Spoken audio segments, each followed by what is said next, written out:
Okay. Go, Brady. Go. Is digesting his thoughts. I was just gonna say, Todak understood the assignment. Todak was like, okay, so it's like that. All right, so let us pick heroes that nobody would have expected. I get the glue, though. I must say, Yes. the logic behind the glue is solid. You want to make the lives of the Nain and the Beatrix hell, and even force Baloyski to play around that boundary that I'm guessing Momo will be putting up. It has to be an XP lane glue here. Right now, Gideon, I just hope that Alucard just becomes a Malay thing. Because Fredo starts off and then Orange, and then right now Team Toda bringing in the Alucard in the world stage. We keep saying Toda always brings in the What? What? You thought Malaysia was crazy, Philippines? They're looking out, they're like, bring it, bring crazy over. The word for crazy in Tagalog or Filipino is baliw. This is baliw draft. This is Gila. Gila. Right now the Pyramids just counted the glue, so I don't know how to feel about this, Gideon. Me either. It is. Yeah. It's just it worked. This is one of the very few situations where the stars have aligned for crazy to be real, and I love it. I love it, and I can't wait to get this game started. It's gonna be Todak from Malaysia versus the Filipino representatives in Onic PH. Who is gonna get on top? Because the winners of this, if Todak is able to win this game, they are almost securing that top spot, and more importantly, getting to the upper bracket. Onic PH, they need to be competitive contenders. If they can get this win, the snowball and momentum will be on their side. All right. Of course, they have to face off against each other. So now we see it's Marky going up against Momo in the XP lane. If you thought the shuffling was done, well, not quite so, says the Malaysians and the Filipinos. Dilarski moved over to the gold lane. Oh, interesting. It's a switch up. Formaze is actually going to be the one playing the Brody, and Chico is going to be in the jungle with the Alucard. Kind of interesting. Thought it'd be the other way around, but let's see, as Hatred already attacking Yums, forcing out a very early flicker here. Moon can only do so much. Naturally, the early stages of the game, it's going to be Onic PH's mid laners who have more control. I can already feel how some fans might be struggling to keep up, but yes, Gideon has already laid it down. There's a few layers of shuffling on the side of Todak, but for Onic PH, it's really just that. It's just Dilarski and Marky switching up their initial lane, and we saw in the game prior that it kind of works. Maybe in the first 5 minutes, 6 minutes before the third turtle, before things turn into, you know, active team fights left and right, you kind of want to buy time for your gold lane and your XP lane. So now, yeah, Dilarski, he's going to have to face the music here. It's a tough laning matchup against Formaze. He's basically losing this 70-30. Absolutely, but you know, at least when Kyrie is pathing his way up towards that top side of the map, making sure that, you know, if anything were to happen, they don't want the outer forces to make a difference. They trust that Dilarski has the experience to hold against his own, even in a losing matchup, and especially when it's Brody versus Esmeralda, it's really not a lot of fun. Oh. Looking at the bottom lane and the top lane right now, there's a mirror happening, and Yums going to be seeing Dilarski over there, Baloyski dispersing. Going to try to put some pressure on Moon. Hopefully it's going to be enough. It's Moon now in a lot of trouble. Gets pulled by the guiding wing just in time to allow Chico to jump on towards and starting the pursuit. Does he have enough? Yes, he finds the first blood by Razor, and now attacking Baloyski. The superposition coming in from Kyrie going to be more than enough to push him away. Is it just me or the stacks on the Alucard passive look kind of like Todak's logo? Actually, that's a good point here, right? That's a very good point. That is true and accurate. The turtle slaying here by the Singaporean tourism board as the mid lane gets absolutely demolished. That wave didn't even stand a chance against Hatred's power, but now Formaze actually losing his matchup a level down, a level up on this Esmeralda, as well as the rest of Onic PH continue to push their advantage up towards the top side of the map. We just left that matchup for what, a minute, maybe less, and Dilarski has bullied Formaze away. I'm guessing that's just because Dilarski needed to get those hits in with the Avarice. And yeah, I said 70-30. Maybe I was being very generous. Maybe I was a little more optimistic for the Brody. But right now, fight breaking out. Yep, Yums now taking the full damage. Circling Eagle is going to get pushing into Dilarski and straight into the raw damage. But Yums manages to survive all of it with the help of Formaze. I mean, this is an interesting dive coming in from Onic PH. I'm surprised they weren't able to get it, but well played to Yums for surviving. Humes getting away might have been the last straw for Onic PH. For what? 2 or 3 team fights back and back, Onic couldn't finish the job. Onic just put in the right amount of damage to make him go back, but not kill anyone. And that being said, 500 gold ahead, Todak is...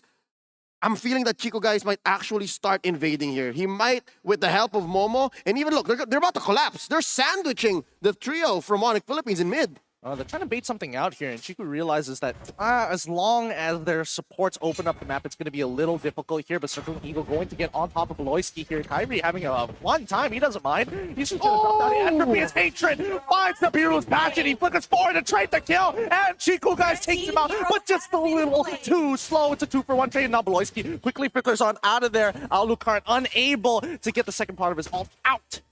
2 for 1, I'd say that's worth it, especially given that Onic PH, when it comes to the rotations, are falling behind. And this is why I'm talking about when I say Delarski is such a great XP laner. Now technically a gold laner, he's so good at these isolation plays. He's keeping a Brody at bay. He's keeping a Brody at bay, and with even Humes threatening the Circling Eagle, Delarski's like, okay, make my day. Come on, I have a flicker. You might even regret it. Yep, throw something at me, and Humes... He's got to play this very, very carefully because every single time he uses... Wait, hold on. Delarski now respecting Moon, but unfortunately, Pearl is going to be taken away by Onic PH here. So the rest of the team pulls on back. Chiku is going to have to continue and get some kind of snowball somewhere. He's got a little bit of it down, but the team fight coming in from Onic PH is looking good. They want that mid lane. Goes in at the wrong time. The Circling Eagle punishing him and throwing him into the hands of Onic Philippines. As now they chase down Momo, who goes in with a split switch, gets on top of Marquis here just to reset his life for a little bit. But Kyrie invading the jungle as much as he can. They finally go for the reset. Small camps taken by Onic PH. This is the best thing that they could do right now,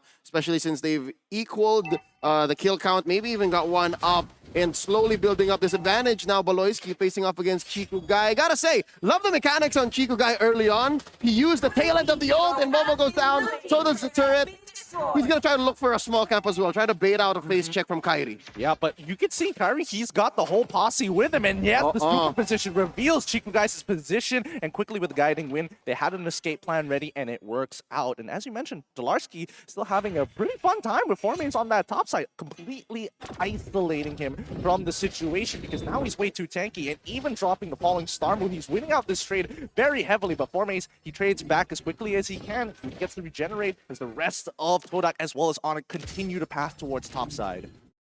Yums has just been visiting here. He's everywhere, just the same as Delarski is, but now Kyrie and Hatred coming up. Oh, it's 4 men! Well, they want it, but I don't think it's not gonna happen. Wait, Baloyski actually flickering forward to try and pick it up. 4 mates flickering outside straight away to the immense burst damage of Nibiru's passion with the help of Kyrie at the same time. This is top tier 1. Onic Philippines is putting up a mobile fusillade. It's essentially just a walking phalanx, and it's Baloyski who sets it up like a spear. He uses that holy baptism, stunning 1, maybe 2, resulting in this kill squad of 4. Right now, down bottom, there's another 2v2. It's a tag team match.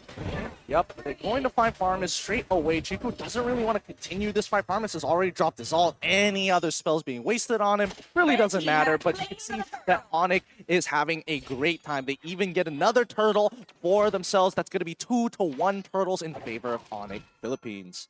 There's a good amount of Uncanny Valley coming in, but here we go again! The fusillade assault!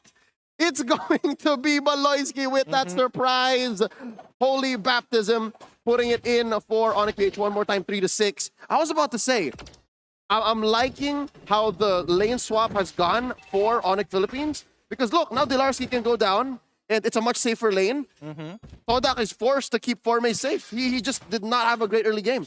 Yeah, I mean, for me, despite being a level up on, honestly, on Delarski for the largest, a good amount of time, I'm surprised that it has turned out this way for Onic. I thought, at the very least, not Esmeralda, but, you know, maybe the Beatrix as well, as just Kyrie will start controlling this game, and yes, it did, but not in the way that I thought. But so far, it's not looking good here for Todak as they desperately try to hold on towards their tier 1. Managing to get the Fissures down to clear up that way. Baloyski will take the damage, but honestly, for me, I think Baloyski is making a significant difference here. Yeah, he earlier on was trying to help Onic confirm kills, and I guess this is more of a lethal Rafaela. It's less the Rafaela that just tries to save you. this whole time. That's why I think Todak was ahead in kills, is because it's Onic who was also on the assault. It's also Onic who understood that they might have to be the beatdown. Now, my next question is, where's Marky gonna go with this Faramis? He's always just been going one-on-one against Momo, and so far, they've just always been playing an isolated matchup.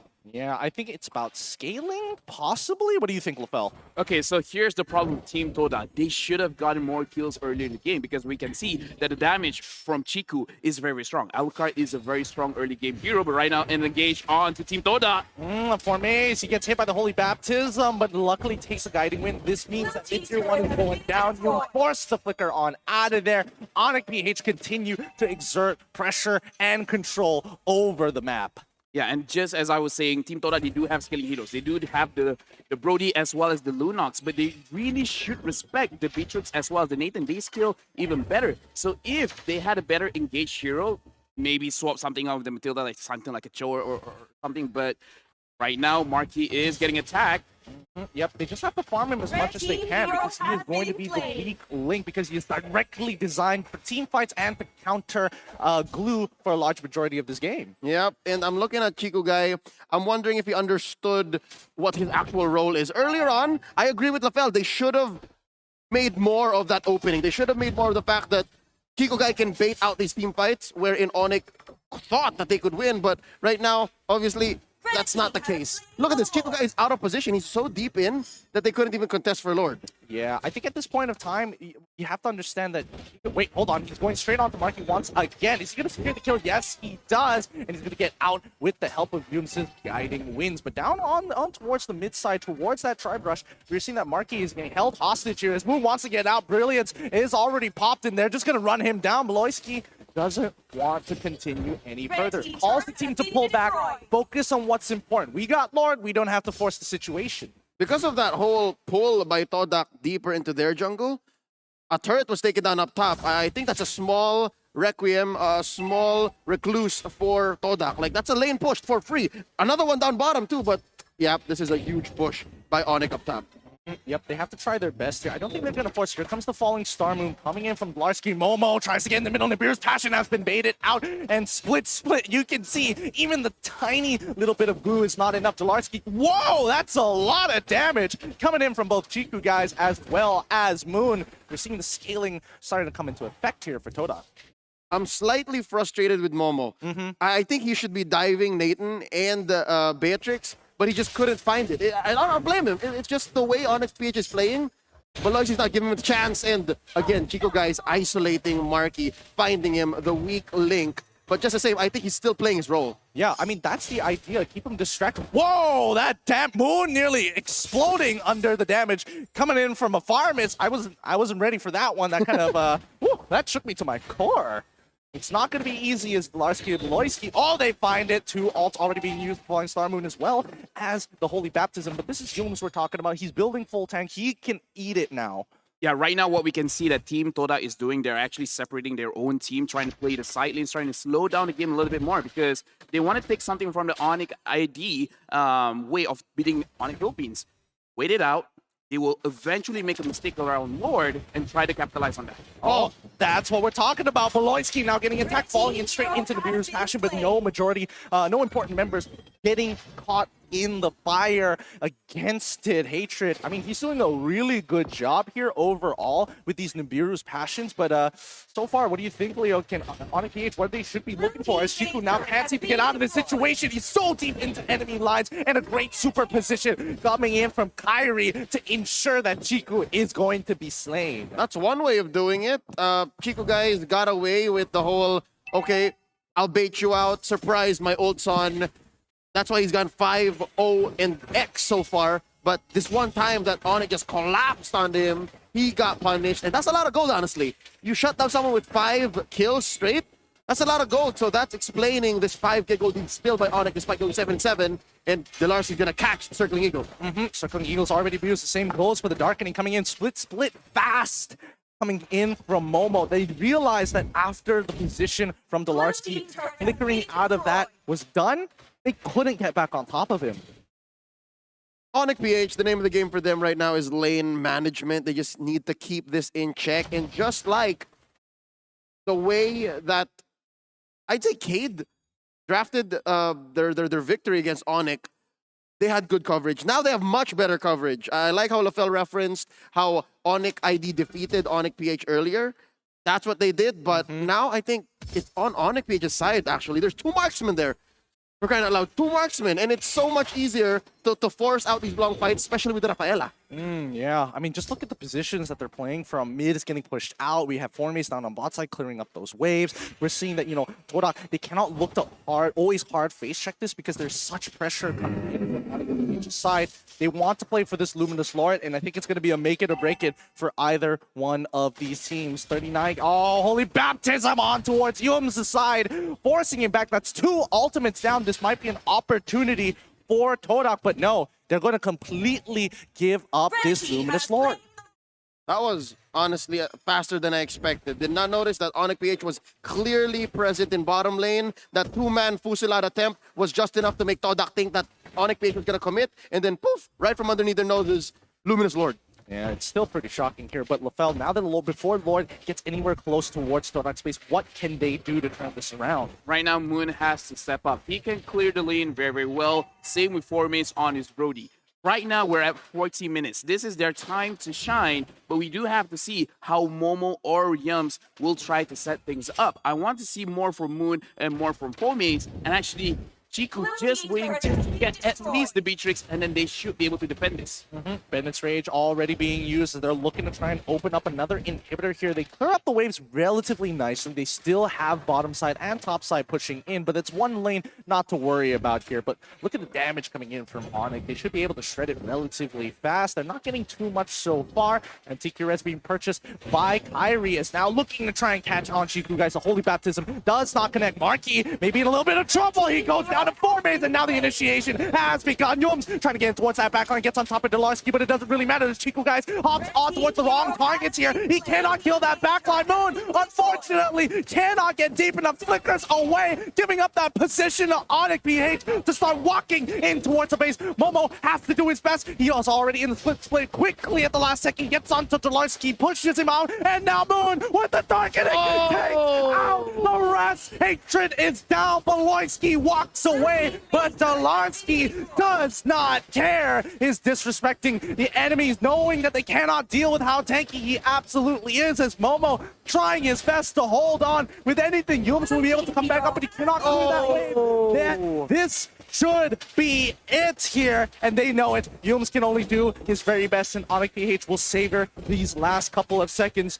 GG. Well played to the Philippines, Onic PH. Back to back, there were moments there where the crazy call, the play to stay and say, we're going to trade, we're going to force this, either on the defense or the offense, could have paid off.